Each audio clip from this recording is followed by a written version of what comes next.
tarde a todos. Bem-vindos ao nosso último webinar do Supersonic. O meu nome é Inês Teles e faço parte da equipa deste projeto, que foi um projeto criado pelo Ateliê Concorde, em Lisboa, e financiado pela Câmara Municipal de Lisboa. O projeto decorre até ao final deste mês, sendo que ainda temos um workshop gratuito e uma exposição, que irá acontecer no final do mês. Podem tomar conhecimento destas atividades no nosso website www.supersonic.pt ou seguir-nos nas redes sociais, no Instagram nomeadamente.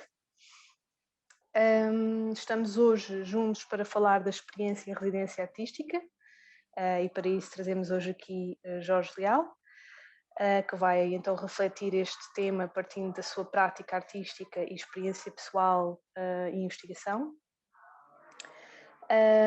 Antes de dar palavra ao Jorge, gostava de dizer que este webinar tem 1h30 e que vamos dedicar os últimos 30 minutos para perguntas. Jorge Leal é artista, que vive em Lisboa, vive e trabalha em Lisboa, passou pela formação em arquitetura, pintura, tendo feito um doutoramento em desenho e estando agora a desenvolver um pós-doutoramento na Faculdade de Belas Artes da Universidade de Lisboa. Tem desenvolvido ao longo da sua carreira inúmeras exposições individuais e coletivas, procurando ainda trabalhar o conceito de residência artística, que é o tema que nos traz aqui hoje. E por isso vou dar a palavra ao Jorge. Espero que entretanto tenham chegado mais pessoas. Este webinar será colocado depois no nosso website, portanto poderão ter acesso ao documento que se fará desta atividade. Sem muito mais a acrescentar, não sei se queres dizer algo, Jorge, passava-te a palavra. Sim, claro. Obrigado, Inês, pela introdução.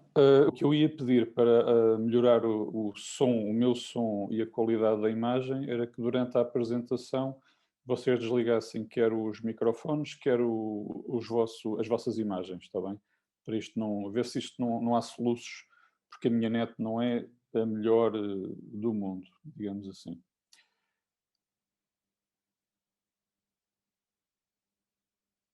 Ok. E vamos então avançar. Vou só aqui partilhar a minha tela.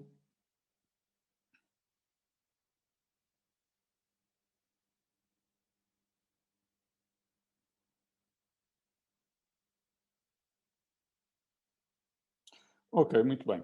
Então, como a Inês disse, este webinar ou esta comunicação que eu vou fazer parte da minha experiência pessoal em contexto de residência artística e especificamente em residência artística em contexto rural.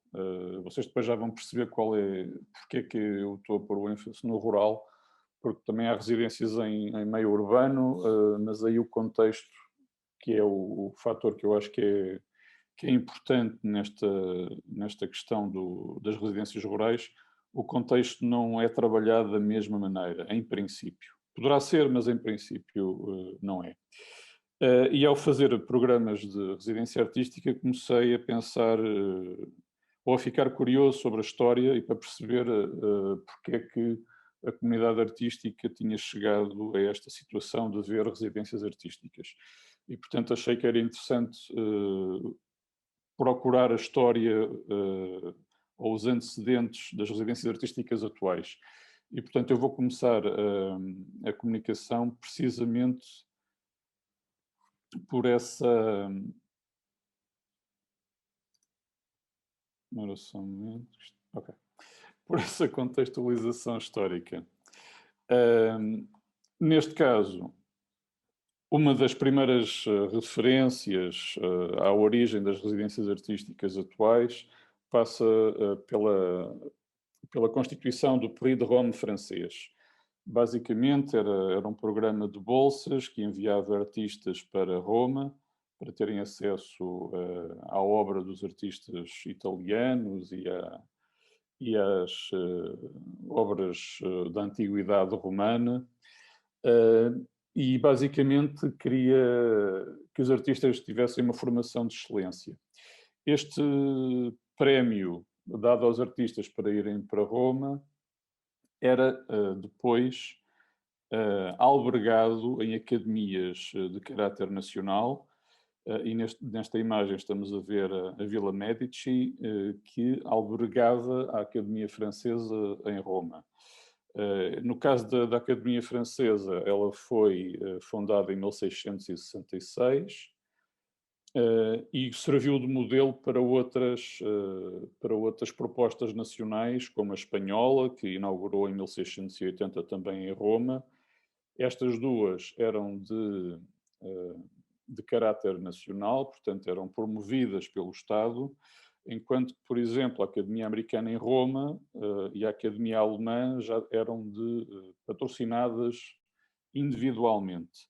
E foram um pouco mais tarde. A Academia Americana em Roma só foi fundada em 1894, enquanto que a alemã foi apenas em 1910. E tinham realmente um caráter nacional e os programas, basicamente, albergavam os artistas, eles podiam trabalhar, fazer cópias a partir dos mestres e tinham alguma formação também dada nas próprias academias. Em Portugal também houve duas pequenas aventuras de fundação de academias. A primeira versão foi a Academia Portuguesa em Roma, que tem uma data incerta de fundação, depende dos autores. Uns dizem 1718, outros 1720, mas com o fim da nossa presença diplomática em Roma em 1728, esta primeira versão da Academia Portuguesa acaba. Depois é tentada uma segunda, com um nome ligeiramente diferente, era a Real Academia Portuguesa de Belas Artes de Roma, foi fundada em 1790, mas passado 8 anos foi interrompida com as chegadas das tropas francesas a Roma e, portanto, terminou de vez a nossa aventura de Academia Portuguesa. Portanto, isto basicamente é um primeiro antecedente das residências artísticas e estabelecem, digamos, um modelo de acolhimento de artistas numa cidade ou num ambiente diferente do seu original. Depois, o outro antecedente, que é o que eu acho mais interessante e foi aquele que me entusiasmou mais quando comecei a investigar a história das residências, tem a ver com a fundação de colónias de artistas. Este mapa é retirado de um dos livros de referência, que não há assim muitos, sobre residências artísticas. E temos aqui o mapa da Europa e parte dos Estados Unidos, que foi basicamente aqui que a fundação destas colónias aconteceu. No caso das colónias europeias, que foram fundadas primeiramente, portanto, elas são fundadas basicamente durante a segunda metade do século XIX e até sensivelmente à Primeira Guerra Mundial. E neste caso, em termos das colónias europeias, houve cerca de 80 neste período, distribuídas por 11 países. E depois houve os Estados Unidos, que é uma questão à parte que já irei também referir. O que é fundamental para a rede, para a fundação destas colónias de artistas é a rede ferroviária. A expansão da rede ferroviária permite aos artistas uma mobilidade que antes não existia e temos que nos lembrar que o automóvel só surge mesmo no final do século XIX e não é acessível a toda a gente. Curiosamente, a rede ferroviária é também aquilo que permite que o turismo aconteça. E muitos relatos dos artistas que frequentavam as colónias tinham precisamente esta questão de implicarem com a presença dos turistas, uma vez que era uma presença, por vezes se tornava demasiado numerosa e esta fuga contemplativa relativamente que se pretendia ao ir para o campo, acabava por ficar um pouco distorcida com essa presença dessas pessoas que, inclusive, eram atraídas pela presença dos artistas. estas colónias francesas mais conhecidas, como é o caso de Barbizon, que está aqui na imagem, ou Pont-Aven, que aparecem em todos os livros de história, de arte, neste caso, estavam infestadas de turistas a partir de uma certa altura da vida destas colónias. E, portanto, os artistas tiveram que começar a encontrar colónias alternativas ou sítios alternativos para fundar outras colónias. Depois, outro caráter interessante nas colónias de artistas, que também é bastante comum, ou que está presente nas residências artísticas atuais, é a mobilidade dos artistas entre as colónias. Só para terem uma ideia, as colónias artísticas históricas europeias foram frequentadas por cerca de 35 nacionalidades, sendo que os americanos, os alemães e os ingleses, e presumo eu que seja por uma questão financeira, tinham mais poder económico para viajar, portanto havia esta grande circulação entre as colónias. E obviamente que nestes encontros casuais se constroem depois parcerias e se organizam exposições noutros países. Muito semelhante ao que acontece hoje em dia na rede de residências artísticas atuais. Neste caso, eu trouxe aqui algumas imagens. Portanto, o Max Liebermann, que é um artista alemão, frequentou estas residências todas. A lista não está fechada, mas foram as residências que eu consegui localizar em que ele esteve a trabalhar. O Kreuer também frequentou bastantes, mas depois esteve muito tempo em Skagen, e esta pintura que está aqui foi pintada em Skagen, que é uma pintura que tem a ver com esta questão da boémia, que era muito intensamente vivida por estes artistas das colónias. Aqui o Alexander Harrison também é um americano que vem para a França, depois volta para os Estados Unidos e depois ainda regressa à Europa outra vez. E esta pintura também foi muito conhecida na altura, ganhou uma medalha no salão parisiense, e que tinha a ver, claro, com esta ideia da Arcádia, não é? Portanto, eles estavam todos à procura desta ideia de uma natureza pura e impoluta, e que nós sabemos que não é verdade.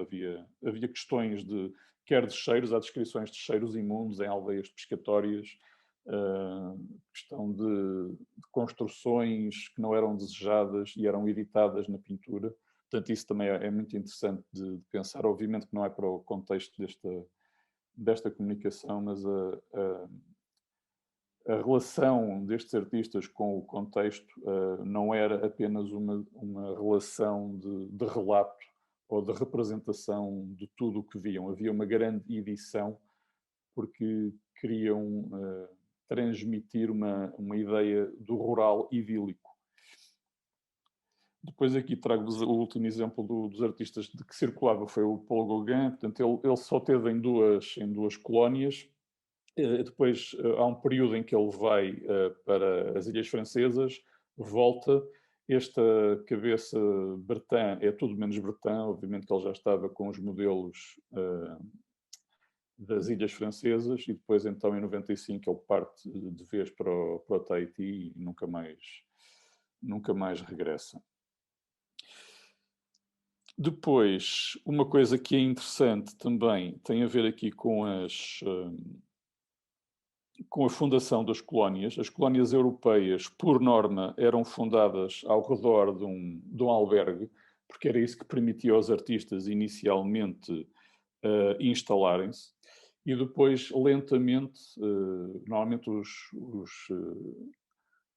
donos dos hotéis começavam a construir outros albergues, ou os artistas começavam a alugar casas, alguns depois compravam, construíam. Portanto, havia uma economia à volta desta frequência dos artistas nestas colónias.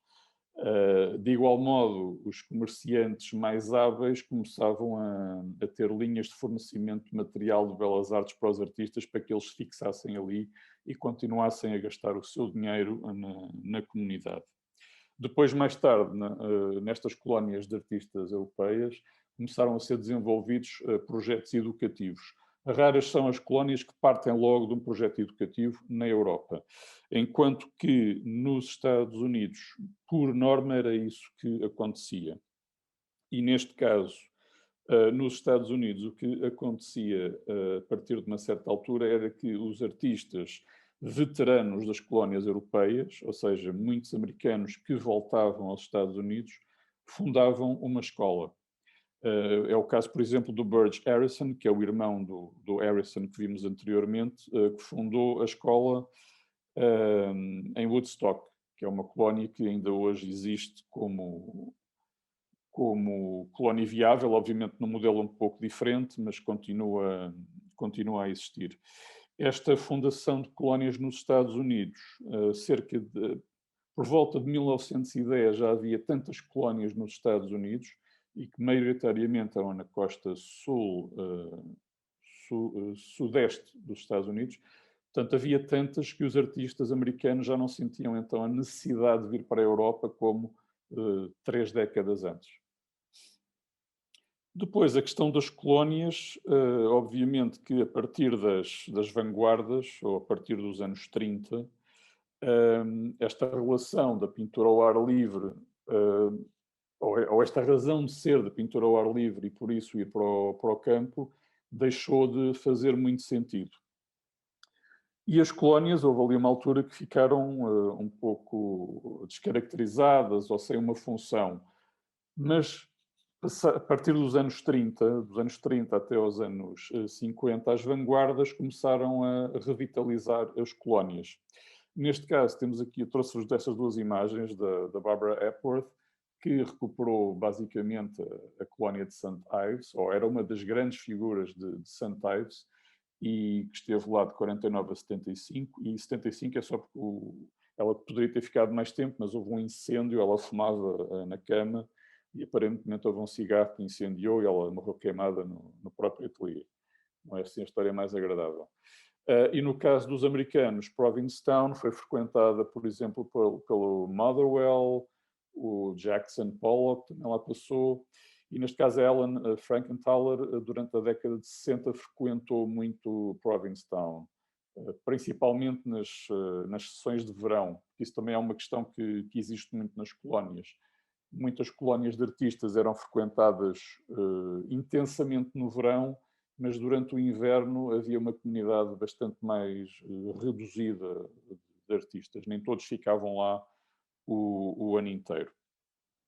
Depois, em termos da vida das colónias ou da evolução destas colónias, na década de 60 e 70, obviamente com os movimentos de contracultura, as colónias começaram a ser associadas mais a vidas comunitárias, questões ambientais também começaram a aparecer e as colónias deixaram de ser eminentemente artísticas, digamos assim. Portanto, evoluíram para outra coisa. Algumas colónias ainda existem hoje em dia, mas com modelos ou muito turistificados, portanto, basicamente são pontos de férias, por exemplo, St. Ives ou Provincetown neste momento são eminentemente sítios turísticos, embora tenham, obviamente, aproveitem isso, aproveitem a presença dos artistas do passado para essa turistificação, mas continua a haver alguma comunidade, mas obviamente já não é uma comunidade de artistas de vanguarda na sua maioria.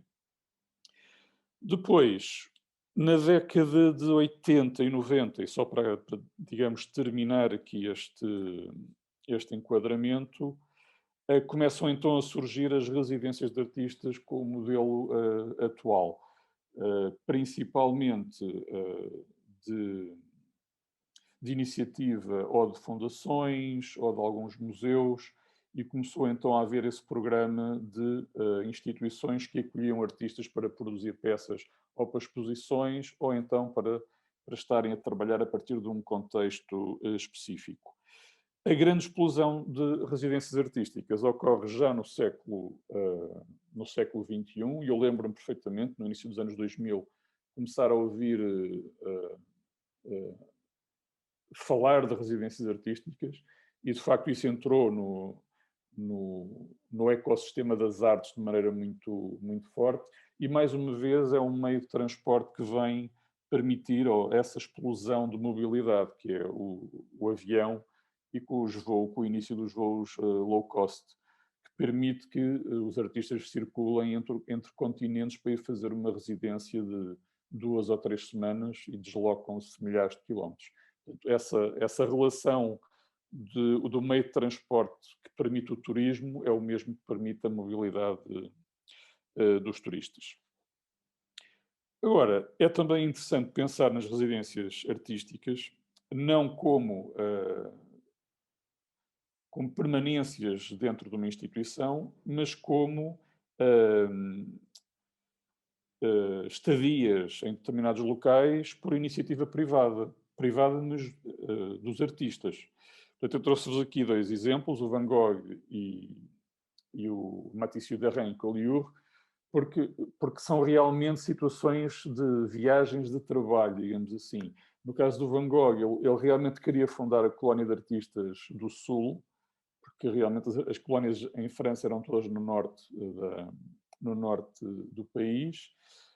Como sabemos, a residência a fundação da residência não resultou. O Gauguin ainda foi ter com ele durante uns meses em 1888, mas não correu bem a relação e o Van Gogh acabou por ficar em Arles e depois foi para Saint-Rémy durante 2 anos.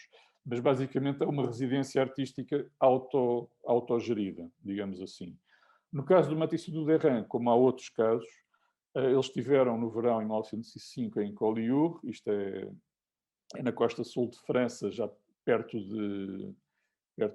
Aliás, isto é na Catalunha francesa, e estiveram alguns meses a trabalhar e basicamente estiveram a construir as bases do que veio a ser o Fauvismo. O Derrain, salvo erro, não voltou a Collioure, mas o Matisse alugou lá uma casa e voltou vários anos. Eu não sei os anos de cor, mas ele voltou vários anos seguidos. 1906 e 7 eu sei que voltou, o resto da sequência não tenho de cor. E pronto, e eles estavam lá 2 ou 3 meses a trabalhar e depois voltavam a Paris durante os meses de mau tempo, digamos assim.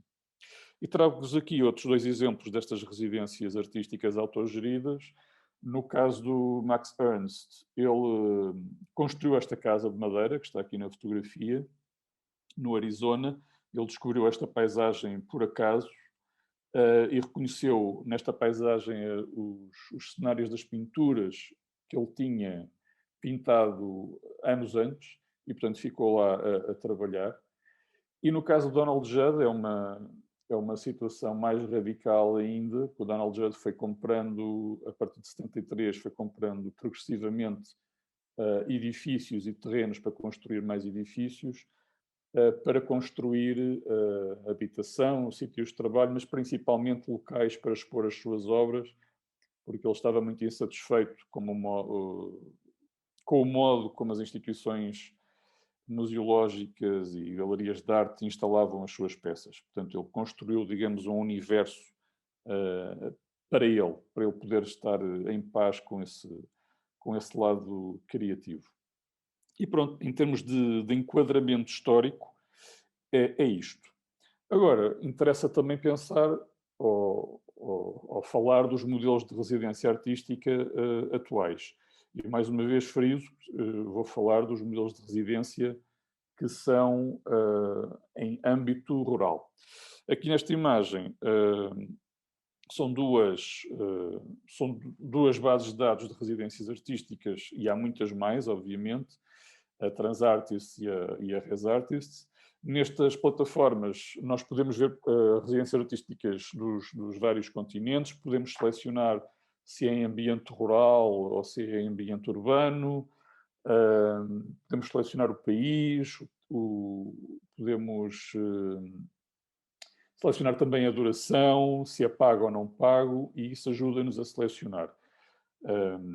Obviamente que a oferta é imensa, eu não vos vou dar um número, porque eu não tive essa preocupação do número, porque estão sempre a entrar e a sair, e com esta situação do Covid, neste momento há muitas organizações que ainda estão na plataforma, mas que já não estão a funcionar neste momento, ou algumas até que já deixaram de funcionar. Isto foi grave também para as residências. Em termos de discurso internacional, a residência artística é conhecida pelo acrónimo AIR, que é Artist in Residence, portanto, muitas vezes vêm-se convocatórias para AIR e é assim que está. Portanto, nós temos que saber que isso quer dizer que é para uma residência artística. Em termos de acesso a uma residência artística, basicamente, ou é por open call, ou seja, uma chamada de propostas, que pode ter um prazo específico ou pode ser em contínuo, todo o ano, ou então pode ser por autoproposta. Depende um pouco da organização. Claro que estas propostas variam muito em complexidade dos programas. Portanto, pode ser apenas uma sinopse de meia folha ou pode ser um processo de candidatura bastante complexo, com muitos elementos, desde portfólios a CVs, vídeos, uma entrevista prévia. Portanto, pode variar muito nessa complexidade. Eu trago-vos aqui alguns exemplos bastante diferentes uns dos outros para dar uma ideia da variedade de propostas que existe no mercado.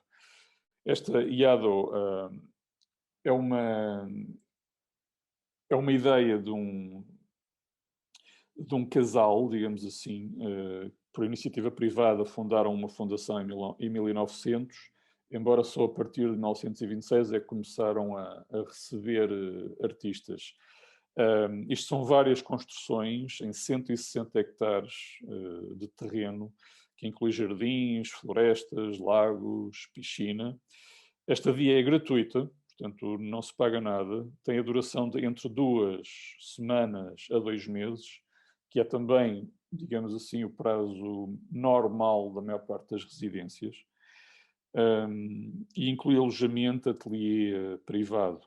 Neste caso da IADO, não há atividades complementares, ou seja, não há obrigatoriedade de apresentar um trabalho final numa apresentação pública ou numa exposição, não é necessário ter ateliê aberto, aliás, ou, por exemplo, fazer uma conversa com curadores. Não há nada, é mesmo só uma residência de trabalho.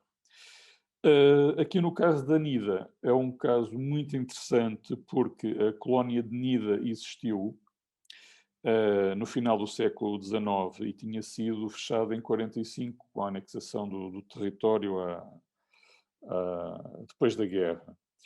E em 2011 a colónia foi reativada pela Academia de Artes de Vilnius e serve não só como local formativo para os alunos da academia, mas para receber artistas de todo o mundo. Neste caso, na NIDA, há um pagamento, ou seja, os participantes da residência pagam, mas têm acesso a um ateliê de cerca de 65 metros quadrados. Neste caso é um apartamento-ateliê, vive-se e trabalha-se no mesmo espaço. No caso da NIDA, o programa inclui exposições, apresentações públicas e a possibilidade de entrar numa publicação da organização. Aqui na La Joia, é uma das residências deste boom do século XXI. Ela foi fundada em 2009 por iniciativa de artistas, portanto, são um grupo de artistas que fundou. São 20 hectares de terreno num parque natural, basicamente é uma finca espanhola, isto é na Andaluzia espanhola. Neste caso, as estadias duram entre 1 a 2 semanas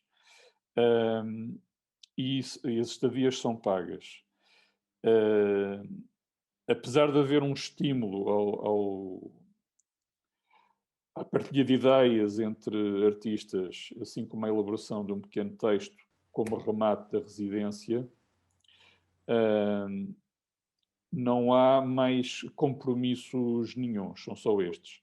Agora, a questão aqui é que os preços são elevados e, portanto, a experiência desta finca, para além do local de trabalho e local de residência, é a comida que é feita com produtos locais. Portanto, isto já se aproxima um pouco de um modelo quase de hotel rural ou hotel de charme. e, portanto, o facto destas residências terem um prazo tão curto, de 1 a 2 semanas, presumo eu que seja também por causa disso. Eu não falei, obviamente, pessoalmente com eles, mas há esta questão de o preço ser elevado, que é também uma questão comum a muitas das residências que são de iniciativa privada. Por vezes os preços são um pouco altos e para artistas com orçamento limitado, às vezes é impeditivo. No caso aqui da Cultivamos Cultura, que é uma residência em que eu já participei, o pagamento não existe, portanto é gratuito. Nós temos acesso a um quarto e a um espaço de trabalho num ateliê comunitário. A única mais-valia é... mais-valia não, o compromisso é de doar um dos trabalhos produzidos em residência à organização da Cultivamos Cultura. Essa peça depois é integrada em exposições que a Cultivamos faz regularmente, quer em Portugal, quer no estrangeiro. Ou seja, ao participarmos na residência, depois os nossos trabalhos participam em exposições, e isso eu acho que é uma boa contrapartida.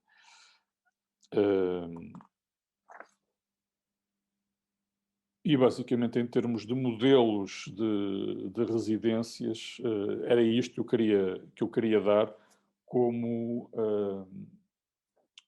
como mostra, digamos assim, como mostruário. Agora, obviamente que uma coisa que é preciso pensar é que esta variedade de residências artísticas presumo também que aquilo que se pode realizar em termos de trabalho nestes espaços é muito diversificado.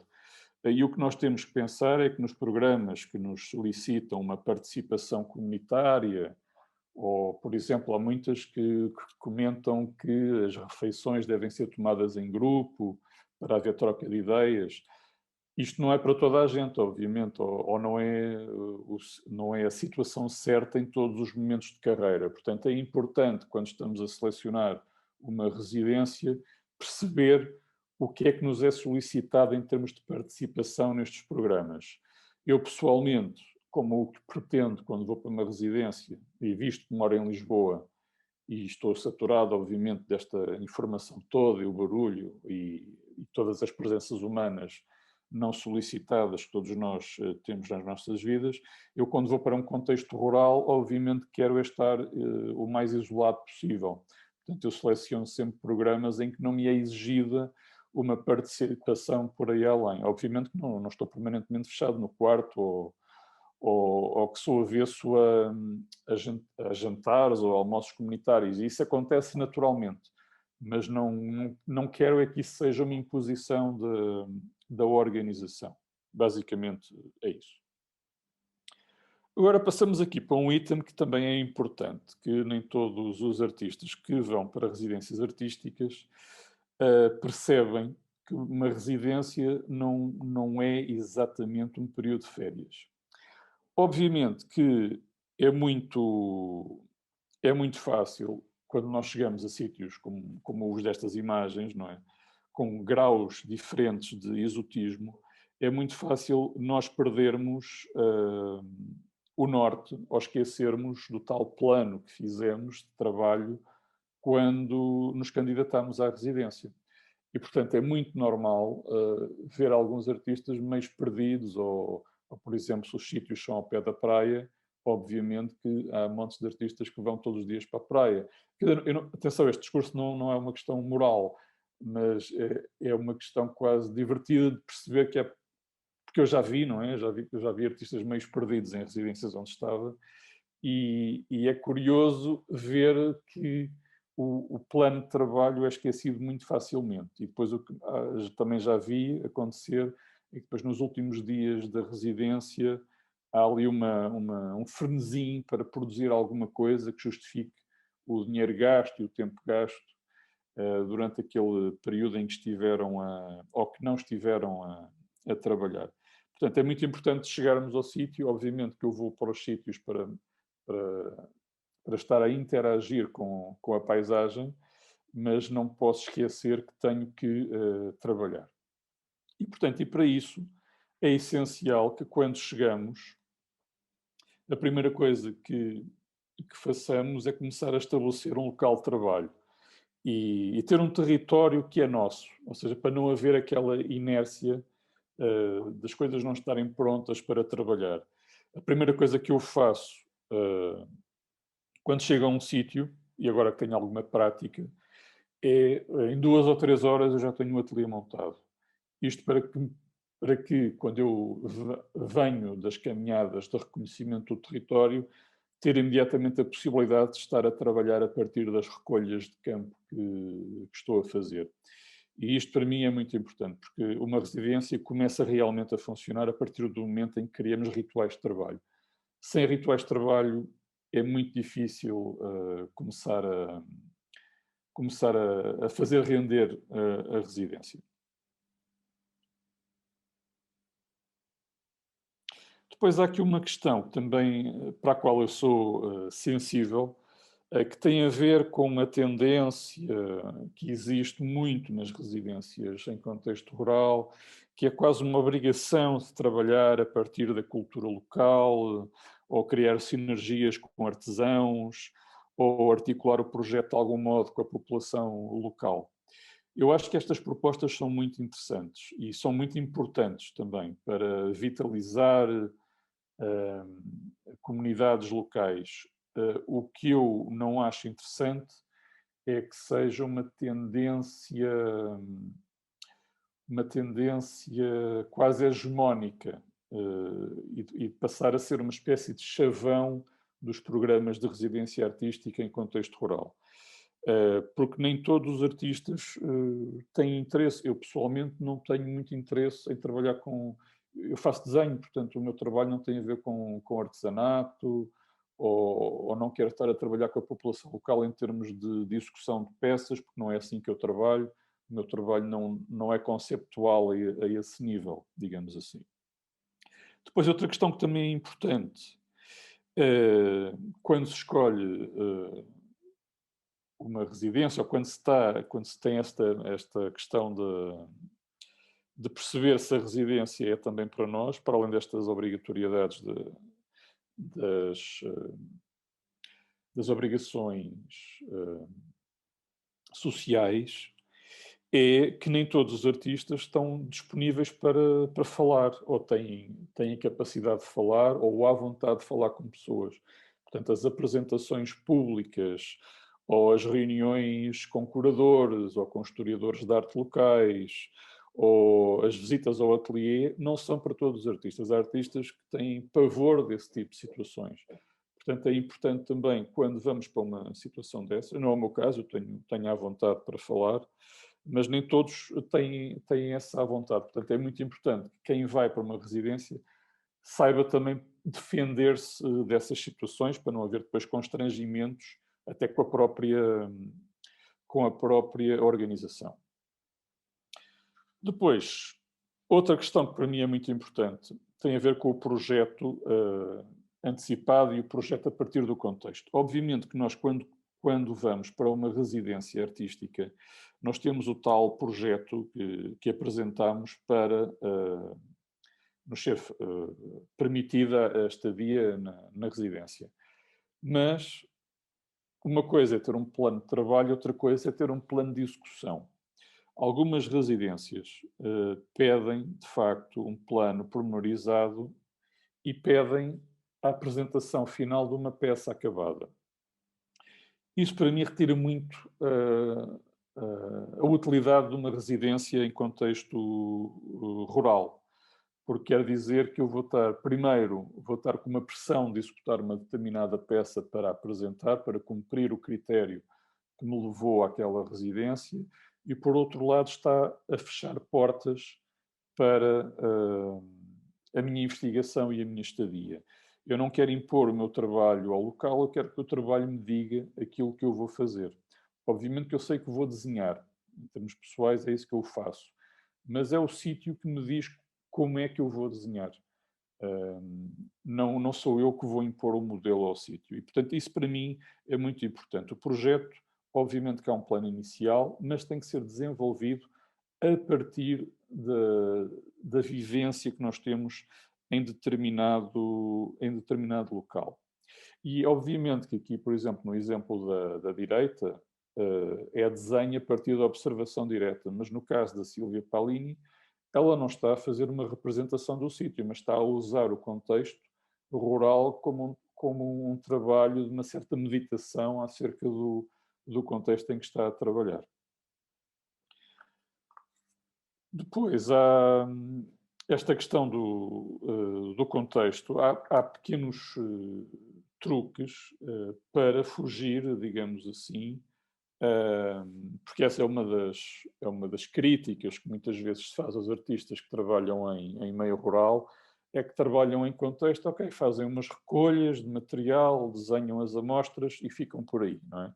Mas isso é apenas o começo, e eu também faço isso, porque é ótimo para desbloquear, recolher pequenas amostras, como aqui o exemplo do Dirk Comelo. Isto é o início do trabalho, para se perceber coisas. Mas há outras maneiras, por exemplo, também como aqui o Gonçalo Pena, que estava a preparar uma exposição para Arraiolos e trabalhou a partir de um legado de um pintor local, o Dórdio Zinco. Portanto, esta questão de trabalhar com o contexto não é só trabalhar a representação mimética, ou não parte apenas de uma ideia romântica, vou para a paisagem, pintar paisagem. Não é isso. Agora, a paisagem pode ser usada de muitas maneiras. Eu desenho a paisagem, mas o meu desenho não é um desenho de representação naturalista da paisagem. Portanto, interessa-me conceptualmente a paisagem para fazer outra coisa. Mas para mim é essencial estar na paisagem para fazer aqueles desenhos específicos. Eles não iriam acontecer de outro modo. E neste caso, a intimidade que se cria com os sítios e a maneira como o projeto evolui tem muito a ver com este trabalho diário de ir para a paisagem, no meu caso, e estar a desenhar nos sítios e saber que vou errar muito, mas que os cadernos vão conter, porque é com os cadernos que eu começo a trabalhar, vão conter material para eu mais tarde no ateliê poder estar a trabalhar. E este para mim é um dos truques, é começar a desenhar sem um objetivo específico e depois começar a perceber o que é que a paisagem me está a dar. Outra maneira de trabalhar a partir do contexto, no meu caso, é construir ferramentas de desenho. É como o Van Gogh. O Van Gogh, em 1888, em Arles, construiu canetas de cana, precisamente. E na paisagem é muito fácil recolher penas, por exemplo, para fazer canetas ou canas. E isto é muito interessante porque permite que a paisagem seja tema, mas ao mesmo tempo a ferramenta do desenho. Portanto, é a paisagem a desenhar-se a ela própria. E isso para mim é interessante e é uma maneira de conceptualizar esta relação do desenho da observação. Por vezes as pessoas consideram que é um processo um bocado gasto, apenas de registro naturalista da coisa, e pode ser levado para o outro lado. E aqui é apenas um desenho a carvão, com carvão encontrado em fogueiras de pescadores ou de caçadores. Eu recolho esse carvão e depois no ateliê local, onde eu estava a residir, fiz desenhos. E obviamente não é um desenho puramente de registro. A paisagem está-me a dar estes gestos de mão de quarto de círculo para poder desenhar a paisagem. Portanto, isto são apenas os meus truques para trabalhar a partir do contexto. Agora, outro fator ou outra questão é o sítio como impulsionador do projeto artístico. E isto vem na continuação do projeto a partir do contexto. Portanto, neste caso, trouxe aqui estas duas imagens que têm a ver com esta ideia de que uma residência é trabalhar a partir de uma situação. Portanto, estes dois artistas não estão a trabalhar a representação, digamos assim, estão a trabalhar outros conceitos.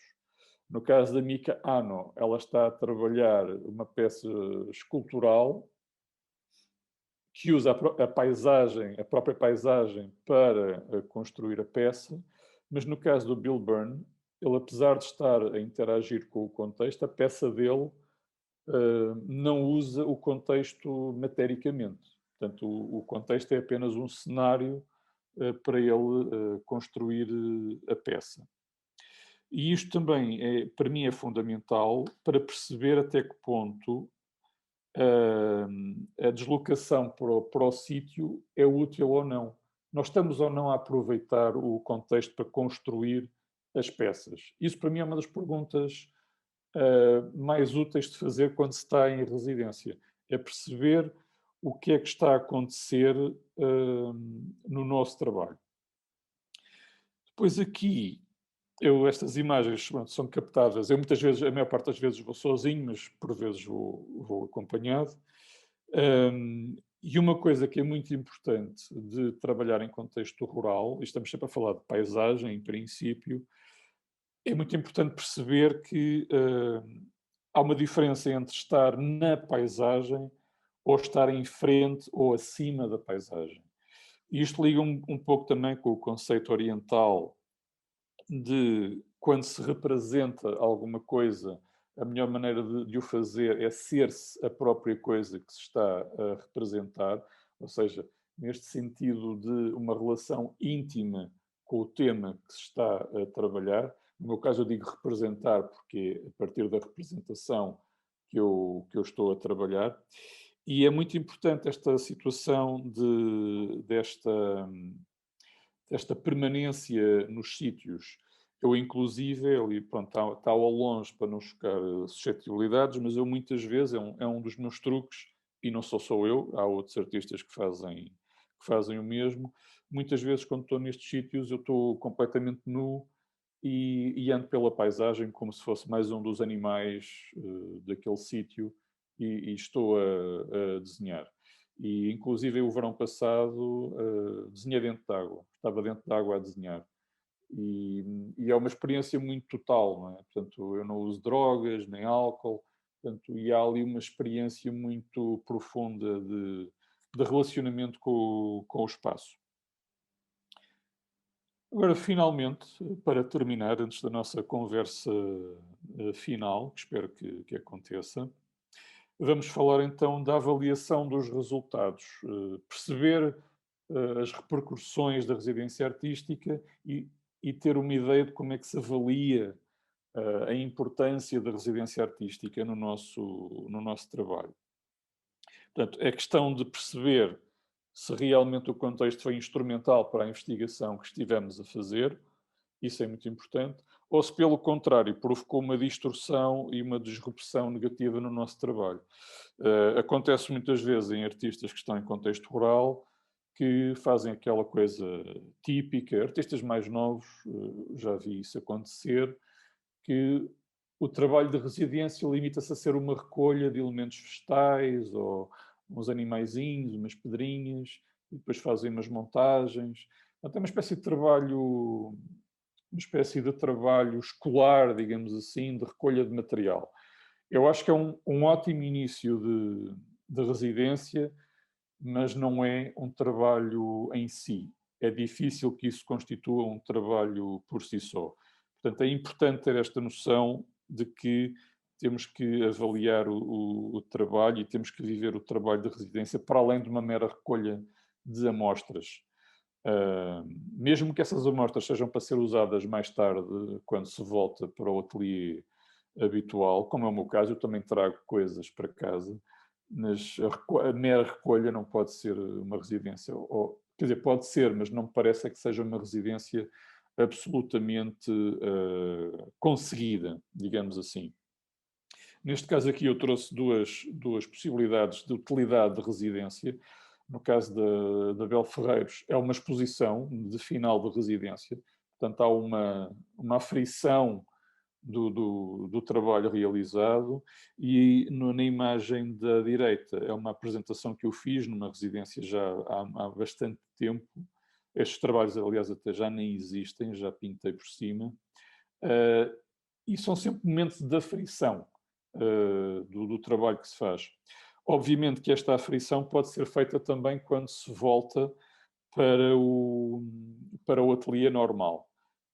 Isso é uma coisa que eu aconselho toda a gente e eu faço, ou seja, quando se chega ao ateliê habitual, ou à nossa casa, pôr os trabalhos todos à frente para vermos o que é que realmente aconteceu. Isso é muito importante. Ou então, por exemplo, a escrita de um pequeno texto para se perceber, para arrumar ideias, perceber o que é que aconteceu. Outra questão que também é muito importante nesta questão da aferição, da utilidade, é perceber se o nosso trabalho foi indicado para aquele contexto, para aquela residência, e uma das maneiras é de aferir isso, é perceber se estamos a participar dos programas expositivos dessas instituições ou dessas organizações. Neste caso são duas exposições de final da residência e, portanto, há aqui um acolhimento da residência também na apresentação do trabalho final. E, portanto, isso também é um modo de aferir se o que estamos a fazer está a fazer sentido para quem está à nossa volta.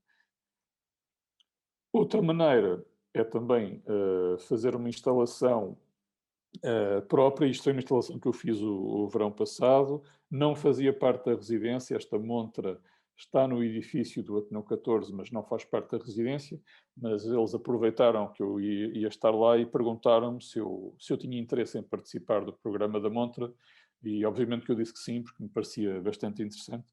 E mais uma vez, isto é uma maneira diferente de trabalhar a partir do contexto, porque na aldeia, isto é São Luís, em Odmira, perto de Vila Nova de Mil Fontes, todos os artistas, pelo menos que eu conheça, que trabalharam lá, e eu já tive muitas vezes em São Luís, em trabalho de residência, vão todos ao chinês comprar material de trabalho. E, portanto, aqui a corda de estender, as molas e as fraldas foram todas compradas no chinês e apenas a tinta da China é que trouxe de Lisboa. Portanto, toda esta exposição é trabalhada a partir do contexto e estes desenhos partem de desenhos feitos em caderno na paisagem, que eu depois aqui no ateliê do Ateneu fiz versões nestas fraldas. Portanto, isto são maneiras de perceber a utilidade também da residência. E depois, finalmente, há um conceito que eu acho provavelmente o conceito mais útil para quem trabalha no contexto de residência, que é um conceito de open-endedness, ou seja, de infinitude. Ou seja, o trabalho que se faz em residência não tem que terminar no momento em que nos vamos embora. Portanto, eu acho muito importante que se faça muito trabalho, ou pelo menos algum trabalho, enquanto estamos em residência, mas é muito útil que o trabalho e toda a recolha e investigação que se faz durante esse período possa continuar quando se volta para o nosso contexto habitual. Neste caso, eu trago-vos aqui uma imagem de uma exposição coletiva do ano passado, cá em Lisboa.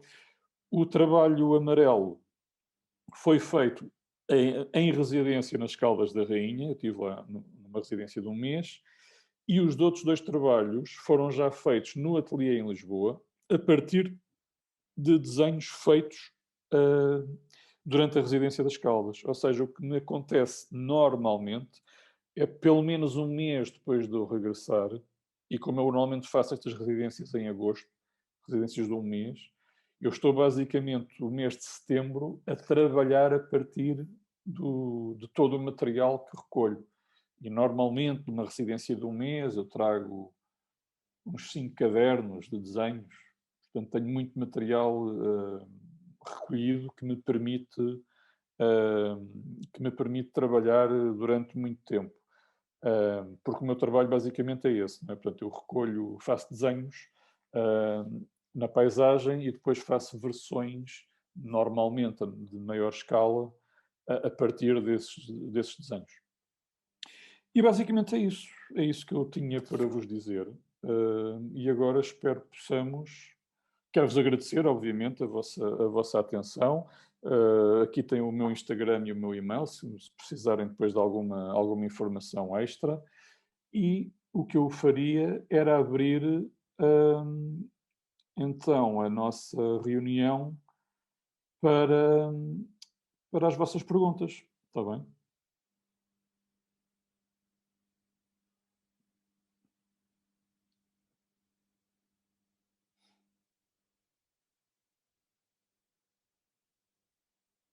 Já sabem que para fazer perguntas têm que ligar o microfone. Jorge, posso? Claro, força. Posso? Muito obrigado, gostei muito. Muito obrigado pela tua partilha. Achei muito interessante. Sobretudo porque eu estou precisamente a estudar, a fazer uma investigação de doutoramento sobre os antecedentes das residências artísticas em Portugal.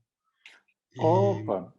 Olha, ainda bem que falas disso, porque precisamente depois tenho que falar então contigo, porque é daquelas coisas que eu também quero saber.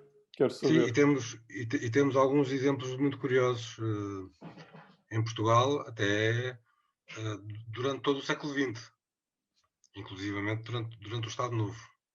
Que é boa. Então, quero depois estar a assistir e ler a tua tese. Está bem. Está bem, veremos. Mas para já preferia ser eu a aprender contigo. E por isso eu tinha muito. Eu não sei se uma das coisas que quer dizer, a minha tese não é. Eu já estou a antecipar, porque não é sobre os antecedentes das residências, não é esse o foco. Uhum. A tese chama-se precisamente as deslocações do ateliê, desde o ar livre até às residências artísticas na arte portuguesa. Okay. A minha ideia é precisamente, o meu tema central é o ateliê e os momentos de deslocação que vamos verificando em vários períodos da história, em que o ateliê se torna um sítio onde se negocia muito, não só deslocações físicas, mas também deslocações de sentido, tornam-se sítios também de socialização, quer dizer, todas as funções do ateliê possíveis, de exposição, etc. Eu gostava de saber se por acaso tu não tens ideia em Portugal, estavas a falar dos antecedentes, das primeiras residências artísticas que houve cá em Portugal. Se tens alguma ideia de que... Epá, não, por acaso não, porque esta literatura que existe, que não é muito vasta, só para terem uma ideia, eu encontrei até agora 3 livros sobre a história das residências, portanto que é muito pouco, não é? Sim. Depois há uma tese americana que eu também consegui, uma tese, mas nem sequer é de doutoramento, é de mestrado. E depois há uns artigos que apanhei, não é? Depois há os sites das próprias colónias, mas que muitas vezes são tratados a partir de instituições que parecem muito locais e muito municipais, não é? Municipais pejorativamente, não é? No sentido amador, digamos assim. Portanto, não há assim muita informação. E realmente a questão das portuguesas, eu tenho umas desconfianças, normalmente as minhas investigações começam por pequenas desconfianças e depois que eu vou tentar procurar, tentar confirmar as minhas dúvidas. Porque, por exemplo, eu tenho a impressão que as Caldas da Rainha foram uma espécie de colónia, por exemplo. Eu não tenho a certeza, percebes? Mas fiquei com ideia em conversas com pessoas das Caldas que havia uma certa permissividade, por não ser Lisboa, e que eles iam para lá trabalhar e depois havia a questão dos fados e daquela estúrdia, não é? Sim. Do século XIX. Portanto, eu calculo que tenha havido ali uma colónia, mesmo que não seja oficial. Estás a perceber? Sim. Mas eu não confirmei, não consegui confirmar ainda. Sim, mas colónias propriamente, colónias como Barbizon, isso não haveria, mas há muitos relatos, por exemplo, eu sei que no Norte, sobretudo professores do Porto, tiveram o hábito, o José de Brito, por exemplo, tinha muito hábito de levar alunos no verão para uma casa dele em Santa Marta de Portozelo e estar lá umas semanas a trabalhar. Era mais nesse contexto também de ensino. Silva Porto fazia muito isso, ia com os alunos passar umas tardes ali aqui em Lisboa, ou à Tapada da Ajuda, por exemplo. E há assim uns relatos assim, colónias dessas, como se descrevem em França e nos Estados Unidos, não Quer dizer, algumas destas colónias até eram bastante pequeninas e até quase informais, não é? Portanto, mas em Portugal eu calculo que não tenha havido nenhuma, porque senão também acho que já todos tínhamos ouvido falar. Não, houve aqueles grupos, o Grupo Ar Livre e o Grupo Silva Porto, que faziam excursões, até fizeram uma associação com associados, todos os anos faziam estas saídas para o ar livre durante um mês, financiadas com as cotas dos associados. Mas era uma coisa pontual e móvel, não era... Okay. Não iam para lá pois, e agora estou-me a lembrar de duas questões. O teu orientador é o João Paulo Queiroz, por acaso, não? Não, é o Fernando Rosa Dias. Ok. Porque no outro dia foi noutra conferência que eu estava a participar e o João Paulo Queiroz referiu que aparentemente, eu depois não consegui desenvolver para não monopolizar a conversa, não é? Mas ele referiu que uma das diversões ou uma das coisas que lhe dá muito gozo é localizar sítios atuais onde pinturas são realizadas. Pronto, isso era só uma chega para ti, pode ser uma coisa útil para ti. Se falares com ele, talvez ele tenha pistas. E outra que estava-me a lembrar era precisamente isso que me estavas a falar, do Estado Novo, por causa agora está-me a faltar o termo, que são os colonatos, aqueles colonatos do Estado Novo, não é? Porque, acho que é no Montijo, houve um colonato, não foi? Tenho a impressão que houve. E que o Artur Boal até trabalhou lá a fazer umas pinturas. Quem? O Artur Boal. Não sei. Eu acho que é no Montijo. Eu já lá expus, agora estou a pensar se é no Montijo ou no Seixal, mas acho que é Montijo, salvo erro. E eles têm lá uma parte informativa na sala que se chama Sala Artur Boal. Ok. E, portanto, eu tenho a impressão que havia mais do que um artista a trabalhar ali. Okay. Agora, aquilo era uma espécie de empregos estatais, digamos assim. Sim. Um bocadinho como aconteceu no New Deal americano, não é? Que o Estado pagava artistas para fazer os murais nos edifícios públicos e tal. Pareceu-me que era uma coisa desse género. Está bem, obrigado. Mas pronto, isso pode ser uma pista também. Mas eu, pronto, é tal coisa. Tenho curiosidade, mas ainda não consegui... Pronto, é tal coisa. Tenho uma data de caminhos de investigação, não é? Para além do meu pós-doc, que não tem nada a ver com residências, então, pronto, às vezes não consigo ir a todas. Está bem. Só para não estar a ocupar mais tempo, depois eu gostaria muito de conversar. Sim, manda-me um mail. Eu meto aqui no bate-papo. Está bem. Okay. E assim é mais fácil. Eu vi, estava na apresentação, eu tirei. Tiraste? Pronto. Mas eu ponho aqui de qualquer modo para alguém que não tenha visto e fica com o contacto. Boa, mas olha, fiquei com muita vontade de ler o teu doc. Era bom que já tivesse, era já uma boa leitura. Era já. Andava já. Ok, então, mais perguntas? Boa tarde. Boa tarde. Eu fui sua aluna o ano passado. Estás boa, sim, então, eu lembro. 10 dias. Acho que foi no tempo da máscara, não foi? Ainda foi no tempo daquele calor horrível.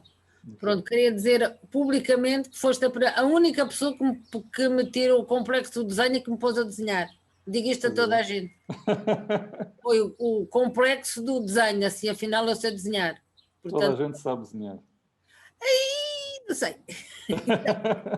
Pronto, e a partir daí fiquei bastante entusiasmada e pronto, além de estar à espera que se haja presencialmente outro curso de desenho para continuar, porque agora já sei que o complexo já foi embora, o trauma do... Vai haver, no final do... Depois eu mando um mail, mas vai haver, no final do mês vamos voltar todos a... Mas é aquele, vejo já anunciado, que é aquele linha e cor. Não é carvão, é o linha e cor. Unicor, é mais divertido. Tinta da China. Grande emoção. Não, eu adorei o carvão. Eu fiquei apaixonada pelo carvão, porque o carvão tirou-me o complexo. É o carvão e tu. Portanto, só para dizer a toda a gente que está presente e a outros, que diga isto a toda a gente, que é o complexo de não desenhar. Portanto, e é uma coisa que eu tinha grande vontade, era de fazer essas tais comunidades de artistas, ou tu não chamas comunidades, é comunidades que chamas comunidades de artistas. Colónias? Colónias, sim. Colónias. E houve um sítio onde eu tive uma certa ligação, mais em turista do que outra coisa, eu estava de passagem, que é em Bali, lá numa zona do Ubud, na zona não turística, lá no meio da montanha. Há lá vários ateliês de artistas onde há muitos, os suíços e os franceses vão para lá muito. E então havia várias coisas, havia pintura, havia desenho, havia papel reciclado, havia depois mais coisas ligadas ao artesanato, e isso é uma coisa que eu andei de fazer na vida. Só contar aqui um bocadinho uma experiência que eu não sei bem desenhar, mas eu durante 10 anos fui para um orfanato em Moçambique. E então o que eu fazia com as miúdas de lá era eu levava os materiais e eu pintava mais e desenhava com elas. Então elas estavam ali no chão e ao mesmo tempo elas iam fazendo os desenhos que lhes apeteciam e eu punha música clássica e elas ficavam, era assim uma coisa estranha, música clássica no meio de um orfanato de Moçambique, as miúdas ficavam a olhar para mim, mas tinha um efeito super calmante com elas e era engraçado, eu desenhava e elas punham-se a desenhar e engraçado que, claro, começavam por começar a desenhar e a pintar coisas igual a mim, mas depois faziam lá a delas. E outra coisa que também foi engraçado foi, eu convidava pessoas locais, foi lá uma senhora fazer cerâmica e um grupo de 2 professores a ensinar batik. Portanto, no fundo era, eu chamava os artistas, eles iam para lá, difundiam a arte deles e eu trabalhava com eles, mas o objetivo era dinamizar mais o desenvolvimento afetivo e cognitivo dos miúdos. E isso era muito engraçado. Mas isso foi num programa de voluntariado, não é? É isso, Sim. não é? Okay. Sim. Durante 10 anos fui para lá para o orfanato e depois houve um dia, depois fiquei lá amiga da freira, houve um dia que eu levei daqui uns desenhos que ela tinha-me pedido, Cristina, traz aí algumas coisas para me decorar as casas de banho. E eu levei para aqui uns desenhos, e um tio meu que tinha coisas muito giras, levei, e ela quando olhou para aquilo disse assim, tu não vais decorar casas de banho, tu vais mas é pintar a capela. Oh, benza-me Deus, pintar a capela. E lá fiz, nunca tinha feito vitral, fazer, era com aquelas tintas de vitral. Mas é engraçado só para dizer, quando a gente está assim num sítio, e isso que eu estou a dizer, quando nós estamos num sítio fora do nosso ambiente, a gente não está em Lisboa, não está na nossa casa, não estamos com as nossas pessoas, é fundamental a gente estar isolada de tudo e as coisas funcionam de outra maneira. Portanto, eu lá trabalhava 7 horas por dia, e se fosse preciso 7 ou 8 ou 10, seja o que for, e quando se corta, por isso é que são boas a gente sair do sítio, pegar na mala e ir para outro sítio qualquer, e estar ligada com as pessoas e com as coisas lá, é outro mundo. É outra, realmente absorve-se onde se está. Isso é fundamental. Sim, a questão minimal desta coisa de ir para uma aldeia ou para uma casa de praia, esse tipo de ambientes em que os objetos estão reduzidos, e é por isso que eu não vou para casas de família, porque estão sempre contaminadas de objetos pessoais. Eu estava lá no meio, eu só para dizer, aquilo é um orfanato grande, e aquilo lá no meio do mato, e depois há lá umas casinhas pequeninas, redondas, em que eu estava lá, portanto eu estava lá a fazer, em princípio, estava a fazer trabalho de voluntariado como de saúde, mas eu fazia 4 horas de saúde e o resto do tempo era ligada a artes. E não estava, quer dizer, eu almoçava e jantava com as pessoas do orfanato, mas depois estava longe, estava fora. E o facto de a gente estar fora, famílias, amigos, telemóveis, computadores, trabalho, olha, ficamos mais perto, não sei o que diga. Sim, há aquela questão, por exemplo, há um filme que é o Before Sunset, o primeiro, não é? Do Linklater. É aquele casal que se encontra no comboio e ela está a descrever uma experiência de estar no Bloco de Leste, enquanto aquilo era Bloco de Leste, e de estar a descrever que se sentia muito em paz com ela própria e conseguia ouvir os pensamentos porque não havia publicidade em lado nenhum. Até esse tipo de coisas, não é? Esses ambientes minimais propiciam muito essa relação íntima com os espaços. Eu tenho muita dificuldade neste momento em relacionar-me com a cidade, porque está cheia de gente, cheira mal. Quer dizer, agora não cheira nada, porque com a máscara agora não consigo cheirar. Mas está suja, socialmente está desinteressante, porque vejo muita gente a viver mal, não é? Portanto, tudo isso, para mim, e os ruídos da cidade... Eu, quando chego ao campo, de repente sou eu, e é que eu sinto que sou eu. Também tem a ver com a idade, não é? Às vezes há aqui uns cliques das idades que começa a haver este chamamento do campo e a fazer mais sentido. Não é que eu queira ser agricultor, não é isso, mas quero estar muito perto do campo, quero sentir os cheiros, quero ouvir pássaros, pronto, quero esse tipo de situação. E a questão mesmo do vestuário é muito engraçado, chega-se ao campo e percebemos logo que o nosso formalismo de roupa cai um bocado. E não é só no verão, porque estamos de calções e t-shirt, não é só isso. Mesmo no inverno, a nossa pose é diferente no campo. E tudo isso, para mim, é muito vantajoso para o trabalho, porque as preocupações pueris ou desinteressantes desaparecem. E só existe a preocupação de estar a trabalhar. Mas a mim ajuda muito a estar em ambientes simples, que não estão sobrecarregados de imagens, aqueles retratos de família, essas coisas todas, esse lixo, na maior parte das casas tem, não é? Ajuda muito a estar em ambientes em que isso não existe. E, portanto, para mim, aquelas imagens das casas de férias dos anos 70, com tijoleira e parede branca, e não há sem nada nas paredes, a não ser uma aranha de vez em quando, isso para mim é o paraíso. Porque é aquele ambiente de futuro. É o verdadeiro ambiente de futuro. É um ambiente em que não há nada. Quer dizer, estou a falar do ambiente construído, não é? Quando se vai dormir. Agora, a paisagem é uma coisa que me ativa muito, fico muito ativado. Aqui parece que estou sempre meio contrariado com tudo e chego ao campo e fico muito excitado positivamente. Porque tenho logo vontade de trabalhar. Quer dizer, não é que eu não trabalho em Lisboa, trabalho, mas quando chego ao campo há ali uma excitação de estar naquele sítio, de sentir um privilégio, não é? E de querer aproveitar, porque eu não tenho aquele espaço em Lisboa. Portanto, para mim é muito potente. Mas trabalhas mais ao ar livre ou em ateliê? Eu faço as duas coisas, porque normalmente no verão, por causa do calor, eu só posso ir para o campo a partir das 3 ou 4, não é? Ou às 4. Normalmente apanho escaldões, não é? O típico. O primeiro dia apanho um escaldão, depois lembro-me, eu não posso estar no meio do Alentejo às 3 da tarde. E depois os dias seguintes tenho que gerir mais o tempo. Caminho de manhã e à tarde e durante ali o meio-dia tenho que estar ou a dormir uma cesta, ou a ler, ou a trabalhar no ateliê. Mas normalmente trabalho de manhã à tarde e à noite. Depois à noite o ateliê está logo ali e é muito fácil comer qualquer coisa, podemos estar a conversar, se há gente na casa ou assim, e até se bebe um copo e depois vou trabalhar a seguir, porque o ateliê está logo ali e faço mais 1 hora ou 2 de trabalho. Aqui em Portugal, quais são os sítios onde usas mais ateliês de exterior? Ateliês, comunidades? As residências, maioritariamente são no Alentejo. Porque eu gosto do Alentejo e quero ir para lá morar, portanto estou em casa.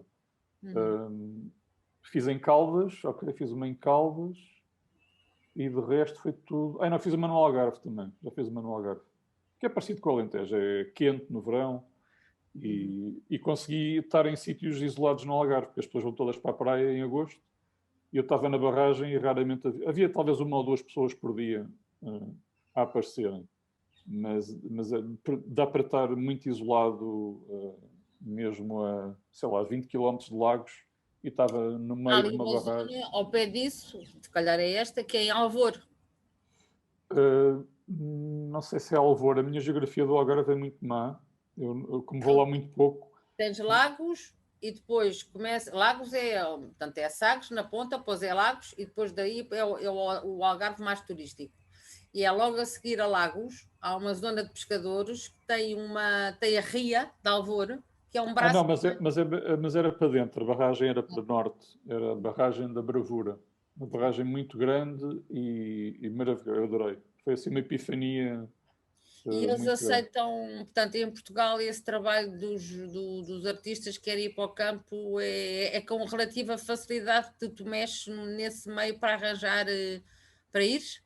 É fácil? Sim, há muita oferta. Há muita oferta. Mas é assim, depois... se calhar tu és um artista conhecido, quer dizer, agora para quem não, eu sou um artista, eu sou um modesto artista. Mas... Não é por aí, não é por aí. É relativamente fácil, porque é muito informal. Estas residências normalmente são muito informais. Depois tem a ver com os valores. Há residências que são gratuitas, há umas que pagas o preço de um aluguer de um quarto em Lisboa ou em Coimbra. Portanto, tem a ver depois com essa gestão do dinheiro e com a disponibilidade de calendário, não é? Mas é relativamente fácil. Aí não há problema a esse nível. É só uma pessoa lembrar-se de planear o ano, claro, e reservar o slot. Mas em Lisboa ainda há algum... Eu moro num sítio, estou a ouvir os passarinhos e estou no meio de Lisboa, que é a Quinta das Conchas. Não sei se alguém que está presente conhece. É um sítio onde tu podes ir estar e não tens ninguém e tens os passarinhos.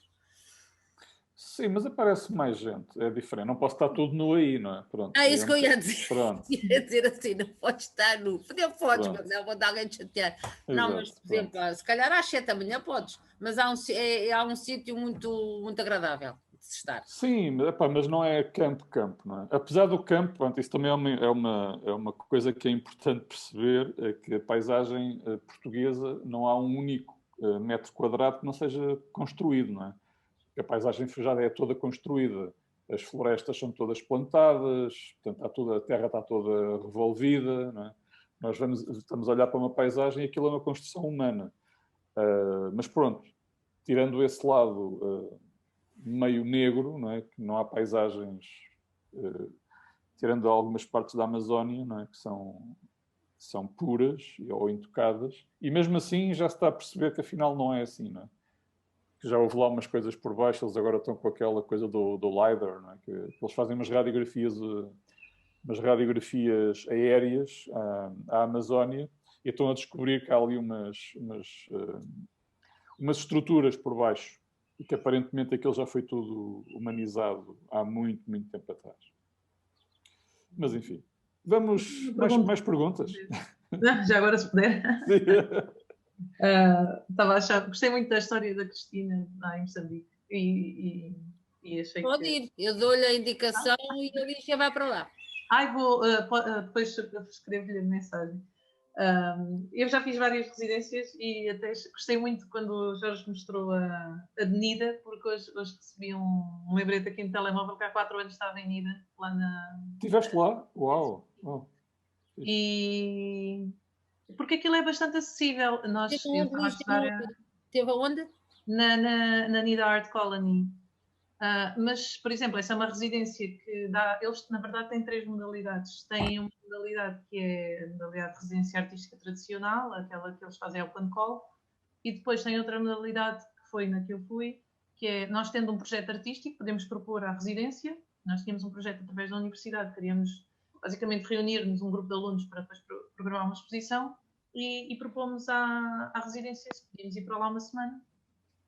E o que eles fazem é o preço por estadia era 12 euros por pessoa e pagámos 6 euros por pessoa. Era mesmo acessível. Portanto, e é linda, vale mesmo a pena. É mesmo um espaço incrível. Mas aí foi quase uma espécie de um retiro criativo, não é? Foi. Okay. Não foi, mas estavam lá várias pessoas, para além de nós, estavam lá outros artistas em residência, inclusive é engraçado que mesmo não tendo feito a residência oficial, estava lá outra artista portuguesa com quem mantive contacto e depois acabámos até por fazer coisas cá em Portugal. Portanto, até às vezes estas experiências acabam por se aproximar um pouco. Mas gostava muito de ir lá mesmo já em período de residência. Pois eu também, porque aquilo é num parque natural que parece bastante interessante. É lindíssimo. Mas pronto, de qualquer maneira é uma boa... É interessante como eles estratificaram esta questão e mesmo tendo um projeto se pode ir lá a qualquer altura. Depois, por acaso, não aparece no site deles, que eu estive a ver o site deles. Ou pelo menos eu não encontrei essa outra vertente. É só mandar um e-mail e até é mandar um e-mail e pronto, é ir. É bastante simples. Qual é o país dessa... Lituânia. Lituânia. Lituânia. E eu tinha uma pergunta, bem, tinha duas, mas se calhar faço faz as duas. A primeira é relacionada com... Ok, a primeira é relacionada com o desenho, porque muitas vezes acho que às vezes parece que quando se traz um projeto de desenho para uma residência, parece que às vezes é um bocadinho difícil de... Parece que às vezes é um bocadinho insuficiente do ponto de vista do projeto. Faça projetos um pouco mais vistosos. Sei lá. Como? Vistosos? Pois. E às vezes eu, quando preparo uma candidatura, parece que às vezes que se digo que vou para um sítio desenhar e tenho estas ideias de explorar estas dimensões do lugar, parece que não fica muito suficiente. Portanto, às vezes, aqui é só se tem algum conselho, ou se quer só se tem alguma partilha que queira... Quer dizer, o conselho não tenho porque, como eu te digo, as residências que eu faço são sempre em sítios bastante informais, não é? Mesmo a de Caldas, que foi no Centro Cultural, epá, eu já conheço o José, que é o diretor, das conversas que fomos tendo, não é? Tratamos por tu, epá, e temos conversas porreiras quando eu lá vou, portanto é tudo muito informal. Mas eu também sou muito informal a partir do momento em que começo a falar com as pessoas. Interessa-me é trocar ideias e estar excitado com os projetos. Portanto, ou seja, eu conselhos não te dou. Eu percebo isso do que me estás a dizer, não é? Ainda para mais agora com esta história do desenho expandido, não é? E a malta está sempre à espera que um tipo saque do bolso um novelo de lã, não é? Para fazer um desenho tridimensional com os preguinhos na parede, não é? E eu estou a ser bastante irónico com esta... Eu não tenho nada contra, não é? Mas são coisas que me dão vontade de rir, pronto. Devia haver um artista a fazer comédia verdadeiramente com propostas artísticas, porque eu acho que era divertido, até para desmontarmos todos estes esquemas, até porque parece que a malta não sabe, ou que nós acham que a gente não conhece a peça do Tatlin, não assim uma coisa, não é? Anda tudo a ir à mesma fonte e, pá, vá lá, a gente já sabe, foi o Tatlin, então faz lá mais alguma coisa, não é? Portanto, eu percebo esse lado. Mas é tal coisa, é o texto, não é? É a lábia que nós temos depois para apresentar e embrulhar o projeto. Tal famigerado conceito, não é? Que pode até não ser nada, não é? Mas é uma maneira de convencer alguém que nós temos direito a estar naquele sítio. Mas eu não me sinto nada complexado com o desenho, percebes? Antes pelo contrário. Não. Às vezes é só, sei lá, às vezes é só, não sei, às vezes é só, parece que às vezes apetece-me dizer só quero ir para aqui desenhar e não quero. Mas é isso. E às vezes o que eu faço é, acabo por reservar uma semana num sítio qualquer e vou, e não faço, e utilizo isso como, mas pronto, isso é uma... Mas estás a falar que fazes também residências informais, é isso? Sim, também. Pronto, faço as duas, já fiz algumas. Pois, eu acho que isso é para mim, começou-me a bater muito esta...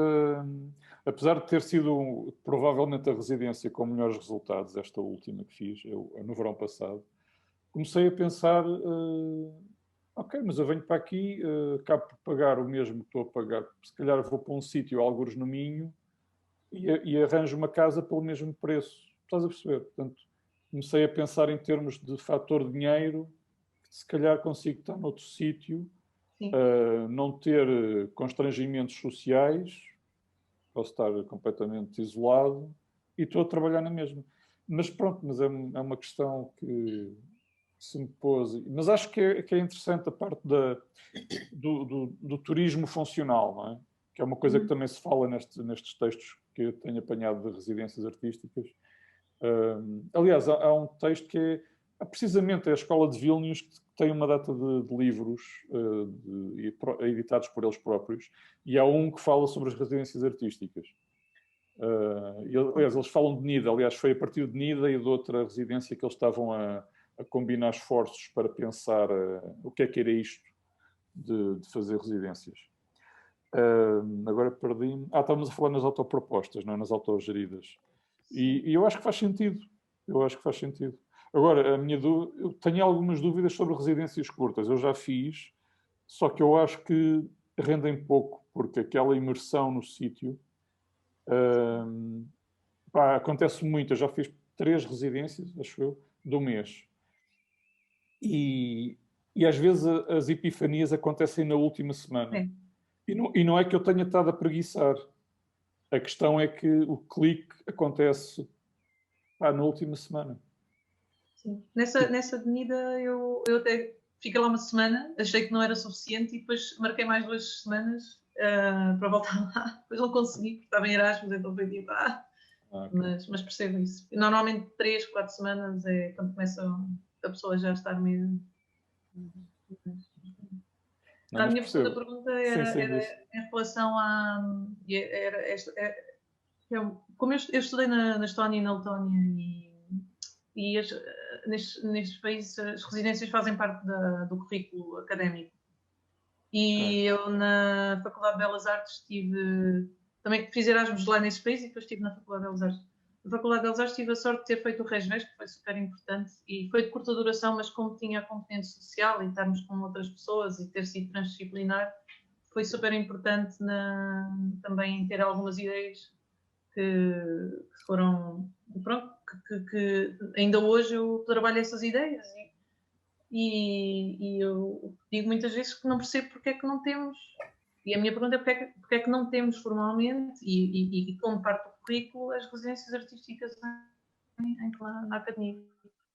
É assim, eu não dou aulas nas Belas Artes, não é? Mas eles têm já alguns protocolos com residências. Mas não fazem parte não fazem parte do... Pois não fazem parte do currículo, acho eu. Pelo menos tenho a sensação que não fazem. Mas eles trabalham. Aliás, eu também estou a tentar montar um projeto de residência e cadernos. Estou a tentar montar, mas não tenho tido muito tempo agora para estar a trabalhar no projeto. Posso interromper? Claro. É só porque me interessa muito isto que estava a dizer a Lígia Fernandes, porque um dos casos de estudo que eu vou pegar é precisamente o RESVES, e falei muito com a Beatriz Bento, que foi quem organizou o RESVES na faculdade. Sim. Enquanto esteve lá, e ela... Não sei se conheces a Beatriz. Claro, eu continuo a falar com ela, tivemos ainda há pouco tempo a falar sobre isto. Pois,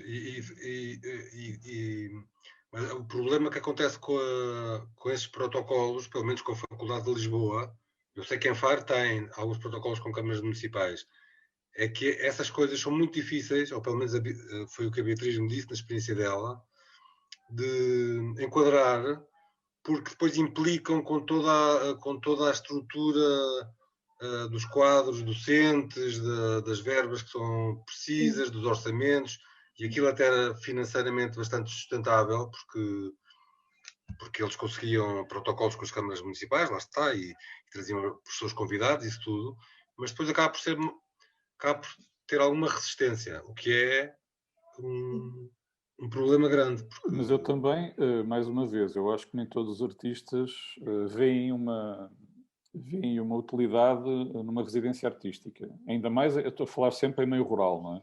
Depois há as residências em meio urbano, que são outra história. E claro, eu não estou tão a par das residências urbanas. Pronto, essa é uma. Mas eu acho que é mais interessante o modelo, ou pelo menos daquilo que eu estou a pensar, é que haja essa proposta por parte da escola, ou enquadrada por parte da escola, mas que não seja obrigatório. Os alunos podem ou não participar. Há malta que provavelmente não tem interesse, ou vai ver aquilo como umas férias, digamos assim.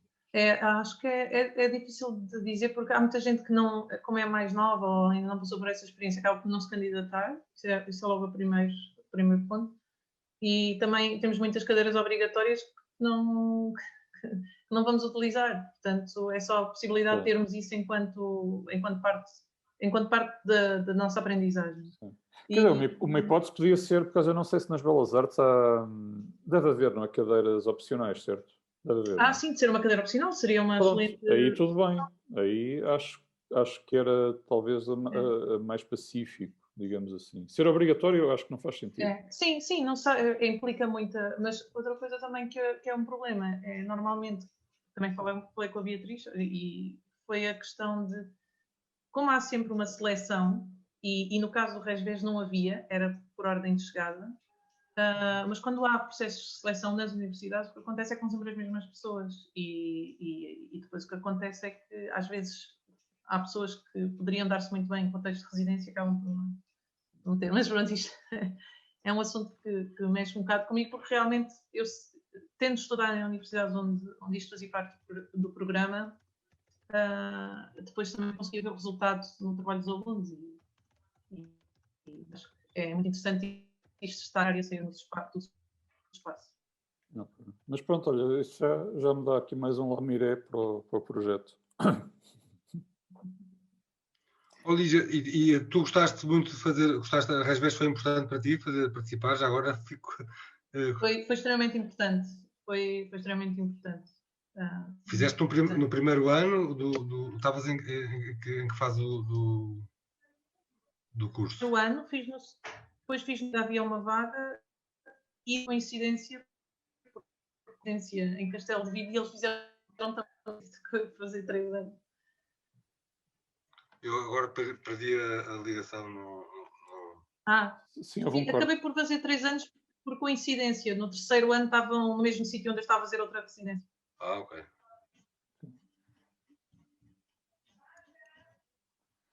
Muito bem. Há mais perguntas ou não? Ainda está aqui.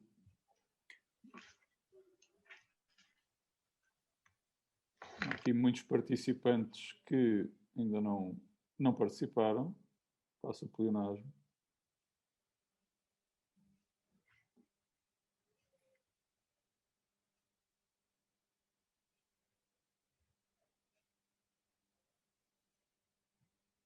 Ou se houver alguém mais tímido, pode escrever no chat.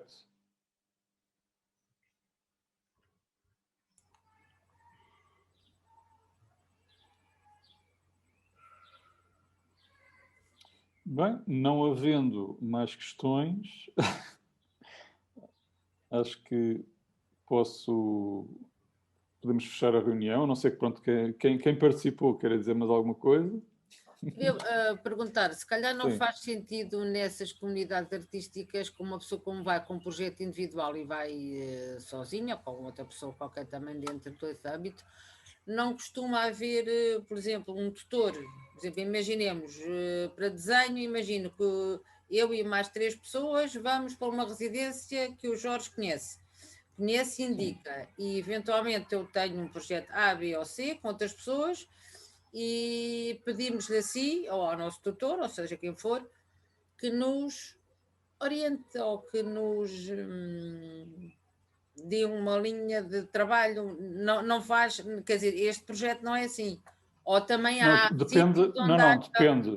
Depende dos programas. Portanto, as residências onde eu vou, eu não quero mas tutorias. O Jorge vais sozinho e pronto, tutoria, exatamente. Vais sozinho. Pronto, eu não estou interessado, neste momento da minha vida, não estou interessado nisso. Eu quero estou muito saturado de interações, portanto preciso de um mês de estar sem interações. Mas há muitos programas de residência que têm precisamente isso, tutorias. Portanto, há uma equipa que está a receber-nos e que está a orientar o trabalho. Já foste nessas? Não, nunca fui a essas. Confesso que não tenho... É tal coisa, eu quero fugir para um sítio para trabalhar, não quero ser obrigado a ter obrigações... Tá bem, mas em pessoas em estadios muito anteriores, pergunto se calhar aqui à Lígia se teve nos sítios onde teve algum tipo destas orientações, de tutorias ou não? O Resves tem, mas nem todas têm. O Resves é esse que é em Castelo de Vido? Foi eu na Universidade de Belas Artes, iam 2 professores convidados e vinha uma organizadora. Mas esse projeto já não existe, pois não? O Resves já terminou, não é? Pronto. Terminou. Sim, mas por exemplo, a Rama, que é uma residência que tem para aí 1 ano, assim uma coisa, que é ali na zona de Torres Vedras, que tem o Paulo Briguente à frente, tem tutorias. por exemplo. Isso é para alunos de Belas Artes, para estudantes, ou é para uma pessoa de Não, saúde, mas normalmente a norma, ou pelo menos é o que faz sentido, as tutorias normalmente são mais vocacionadas para artistas mais novos. Porque, em princípio, um artista com 50 anos já não está muito para aturar tutorias, não é? Pronto, é um bocado isso. Outra coisa é, às vezes não há tutorias, mas há o acesso, por exemplo, a visitas de curadores ou de diretores de museus locais. E isso já é uma coisa que tem um interesse diferente. Ou pode haver workshops integrados na própria residência. Às vezes o workshop, isso já me aconteceu numa residência em Ponte de Sor, que o meu contributo era dar aulas à comunidade local. Então, 2 tardes lá tive eu que ir para os liceus, a apanhar, tipo 15 minutos antes diziam-me, agora vais dar aulas ali. E eu, pronto, era lançado aos leões para aquelas turmas, sem saber muito bem o que é que ia acontecer. Diziam-me só qual era o ano e eu tinha que inventar uma coisa na hora, não é? Pronto, isso é uma possibilidade. Ou workshops, ou então aquela questão de com a comunidade local fazer uma atividade qualquer. E nós temos também que ser muito sensíveis a isso, porque muitas destas comunidades pequenas estão muito sedentas de coisas, porque não há nada a acontecer. Portanto, qualquer ação que nós façamos lá é bem-vinda. Às vezes há alguma hostilidade também. Também é gratificante se desse essa contrapartida numa sociedade, comunidade pequena. Isso é muito, se calhar, é uma chatice para ti lá ao liceu, mas imagina que 3 ou 4 miúdos gostavam de visitar o teu ateliê 2 horas, uma vez por semana. Era muito mais gratificante para ti estar a visitar e estar ali a trabalhar com eles do que isto a dar uma aula, não é? Mas também depende. A questão do liceu, eu disse aquilo, porque era suposto ser uma aula e depois de repente eu tive uma data de aulas e estavam-me a compartimentar o tempo todo, ou seja, eu estava a começar a ter um horário de trabalho numa semana e eu tive que pedir mais uma semana porque eu disse-lhes mesmo, tudo bem, eu dou as aulas, mas dei-me aqui mais uma semana para eu estar sossegado a trabalhar, porque assim não... Chamar-se forward. Queria só dizer que vou participar agora numa que dá-me ideia que é tipo grupo de trabalho. Ela vai ser meio online, porque já acho que o formato, nós temos que mandar uma candidatura, vão ver alguns mentores, mas acho que o que é esperado de nós é que seja quase como um grupo de trabalho, onde trazemos as nossas ideias, apresentamos às outras pessoas e é produzido um conhecimento também da residência. Mas vai haver parte prática ou não? De preparação de trabalho? Eu acho que não. Esta aqui vai ser online por causa do Covid. Então vai haver o trabalho prático que nós desenvolvemos sozinhos, não vai ser uma todo online, ok. Pois também já apanhei mais pessoas que estão a fazer isso, sim. Podemos ir aquilo em Itália, podemos ir lá depois uma semana, mas normalmente o que seria essa semana seria quase como um grupo de trabalho onde trazíamos todo o nosso conhecimento e discutíamos com o grupo. Mas chamam isto de residência também. Sim, agora está na moda, não é na moda, é uma maneira deles sobreviverem, as residências online. Mesmo a Rama, por exemplo, também está a fazer residências online agora. Sim, mas é um bocadinho ultraje ao conceito, não é? Não percebi, desculpa. É um bocadinho ultrajar o conceito, não sei. Não, é uma questão de uma pessoa se adaptar. É como as aulas online, não é? Tivemos que nos adaptar. Mas chamem aulas online, é uma partilha. Claro que o contexto rural desaparece, não é? Pronto. Mas de resto não me choca assim. Eu não estou interessado pessoalmente, porque para trabalhar estou a trabalhar em casa, mas não é um conceito que me choque. A questão nas residências é que, por exemplo, o Jorge valoriza mais, ou sobretudo, esta questão da rural ou da deslocação e do isolamento. Mas as residências têm um leque muito abrangente e, portanto, eu acho que o que é comum a todos os modelos, no fundo, é uma experiência coletiva. E essa experiência coletiva também pode ser online, no sentido em que, como nós estamos aqui os 4 aqui a conversar, nós estamos os 4 num café, e é diferente do que estarmos os 4 juntos a uma mesa, mas não deixa de ser uma conversa, e portanto há algum, nesse sentido... Não, e apesar de eu procurar esse isolamento social, dá-me imenso gozo depois ter os jantares de final de dia. É ótimo, ainda para mais no verão, não é? Está toda a gente bem disposta, há uns que vêm da praia, há uns que vêm do campo, e estamos ali a comer, a cozinhar, a cozinhar em conjunto e a comer em conjunto e a beber um copo. É muito agradável, isso eu gosto, não é? Eu também não sou assim um ser... um ser estranho que não gosto de... Não, só estava a dizer porque, como a Cristina estava a estranhar a ideia de uma residência online, por exemplo. Não, mas tem a ver com a impossibilidade de viajar, mas ter uma grande vontade de partilhar ideias. Pois. E, por exemplo, eu sei porque uma das... aliás, a pessoa que estava a organizar essa residência, eu não sei exatamente os modelos da Rama, falou-me disso, por isso é que eu sei. E basicamente ela estava a propor exercícios aos participantes. Portanto, segundo a metodologia de trabalho dela, e eles iam seguindo os passos de trabalho dela. Portanto, e era tudo remotamente. Havia malta em todo o mundo a fazer a residência. Portanto, isso acho divertido até.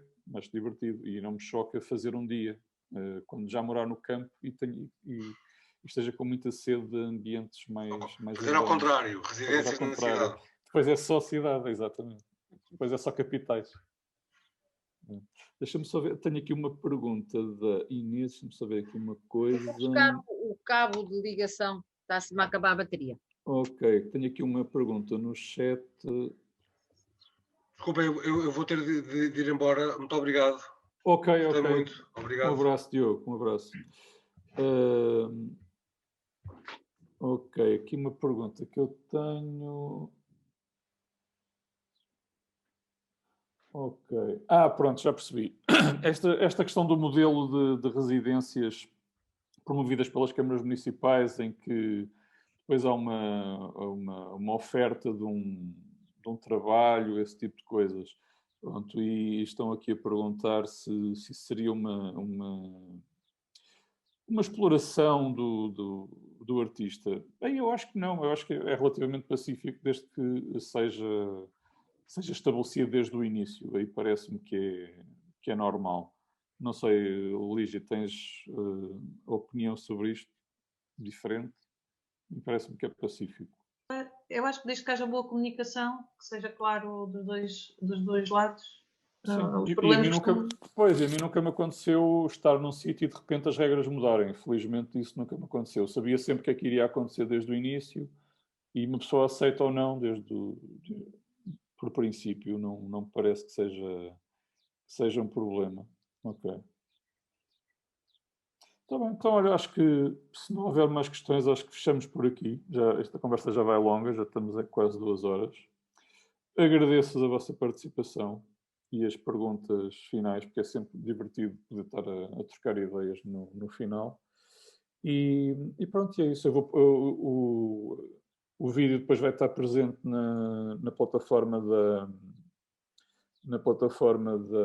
do Ateliê Concorde, no Supersonic, e eu também vou pôr no meu canal do YouTube um dia destes. Pronto, não sei se será já amanhã, mas e pronto, e é isso. E muito obrigado mais uma vez pela vossa participação e bom trabalho a todos.